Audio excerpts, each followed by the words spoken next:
You've photographed some very, very famous people over the years. And I was wondering if perhaps you could describe a shoot that maybe ended up in a way that you didn't initially plan it to go, but for better or for worse. But there was, the theme of 2020 was pivot, but where you were proactively sort of having to pivot live and just like, this isn't working, this isn't working. Let's go here. Okay. So this is, I think, the one podcast I can probably tell this one story. Like, Because no I, one's listening, or he's like, I like your humor, man. No, because there's some good lessons in it, and there was for me. But since I know who you knew back in the day, I'm comfortable sharing it. okay. Okay. So this is a small story, but I'm sharing this with people in terms of in their own photography. It's less about the subject and more about, if you will, something that was really pivotal for me. So I was shooting I don't want to say his name, but a pretty well-known jazz musician. If you like, I'll tell you guys later. If you like avant-garde jazz, and he was a Like in the Chick saxophonist. Corea school of. Go even a little more avant-garde. And Okay. he also was a big educator as well. I believe he taught most of his career, but very well respected.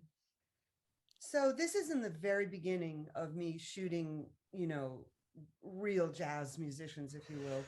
And he was at the Chelsea Hotel, and I was only shooting black and white because that's all I knew how to shoot, and processing my own and all that. So, and just please remember, all you listeners, that I don't know what anything looks like till I go home, put my hands in a black bag, load the film, develop the film, and make a contact sheet. I don't know if I've exposed it right or wrong. I don't know what it looks like. And I'll add in a minute. And when I tell you the whole story, I really didn't know what it would look like. So I'm shooting him. He's not one for conversation with me.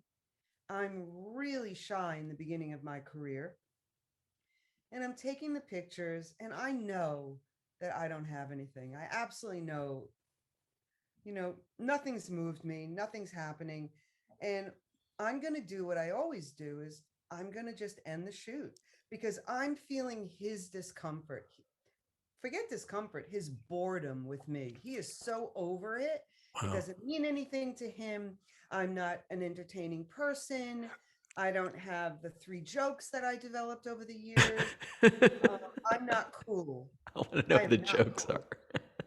So he lights up a joint and he says, "You want to take a hit?" And I'm like, "Sure." Now, that's the first and last time I ever did that, but it was the best time because suddenly I'm like, a part of me just was set free, less inhibited. And in my, I said to myself, literally, "You're not going anywhere until you finish. Fuck him if he doesn't want to do it." Good And for you. being a people pleaser, that was something I never thought of. Oh, if you're not comfortable, let me go now. I didn't get anything, but at least I left you unharmed, or I freed you, whatever. Always wanting to make sure everybody was happy, even though I was miserable.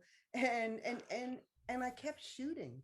And I can tell you that lesson stayed with me for most of my career. There were a few times where I'm like, I'm out of here anyway. But I didn't know that it was okay, that outward, that people pleaser side of me, to tolerate their discomfort, their boredom, whatever, that I had the right to be there. And for me, I mean, that's probably like, "Deb, have you been in therapy?" Most of my life. But I mean, but, but the bigger lesson is we all have a voice in our head that actually, unless, I'm sorry for those that have other voices in their head, but I'm saying Multiple. we have multiple, thank Yes. you. But that Community. can often in a situation guide you if you hear it. And I don't mean to sound Baba Ramdasi, but it's truly there. And that voice has come up so many times, and I've learned to just follow it. Wow. And It's the health, it's the side of us that's the truest to ourselves. Oh my God, who the hell is speaking right now? Listen, I've got prayers in a minute, so I've got to Do end you? it. You want to come to Santa Fe? Because I feel like you'll fit right in here. Okay. Like I said, I like challenges. Can you talk about the Barack Obama, The Audacity of Hope cover? You're so funny. You're asking about the best ones. She's so good. She's so good. Very good. Okay, so it's always good to know who you are. So I got that assignment from the art director, and it was someone I hadn't worked with before. And it was right after Barack Obama had given the speech, the Democratic speech. I can't remember. National Convention. Thank you very much. And you're coming on board with me from now on. I'm ready. I'm ready. And he wanted a picture of Barack Obama against the backdrop of Chicago. And I don't do that. Now you call Annie in for that. Okay? She's gonna light the skyline, and she's gonna light. Yes. So no. So I have that assignment. I have to go to Chicago maybe a day early to scout a location. The only place I can do that is standing on a jetty. And then I've got the background. I'm in the middle of the water, but I'm on a cement thingamajiggy. So we wait 2 hours for him to show up. He shows up at maybe 9:30, and everything has changed. The sun has come out and the wind has picked up. And I'm shooting him, and I do a couple of rolls, and I know I have nothing because he's squinting the whole time, because we had to shade him, and it's still too bright. And it's so windy now that one of my rental light stands goes into Lake Michigan.